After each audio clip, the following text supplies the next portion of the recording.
నమస్కారం. ఇవాళ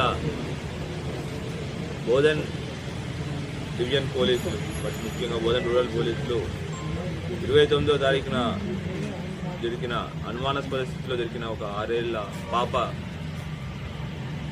మృతి చెందిన పాప యొక్క కేసుని ఛేదించడం జరిగింది. విషయానికి వస్తే 29 జనవరి మనకి ఏఆర్పి క్యాంప్ దగ్గర D46/8 నిజాం సాగర్ కాలువలో ఒక 6 ఏళ్ల పాప మృతదేహం కనపడింది.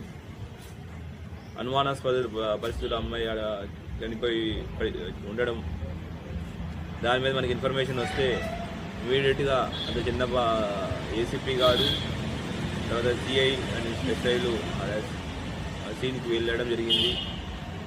అనుమానాస్పద మృతిగా దాన్ని భావించి అది ఎట్లా చనిపోయింది, అది కారణం ఏంటి అనే దాంట్లో ఇన్వెస్టిగేషన్కి ఒక 3 టీంలు అరేంజ్ చేయడం జరిగింది.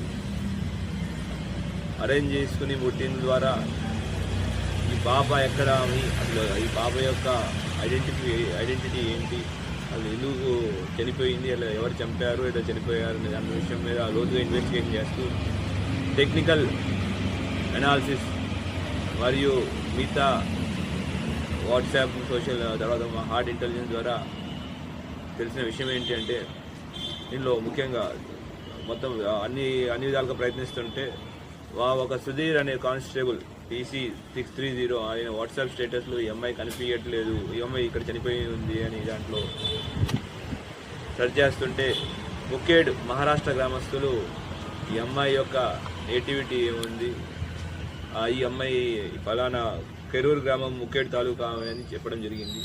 దానిలో లోతుగా విచారణలోకి వెళ్తే తెలిసిన విషయం ఏంటంటే, వీళ్ళ తండ్రి కొండమంగళే పాండురంగ అతను ముగ్గురు పిల్లల తండ్రి.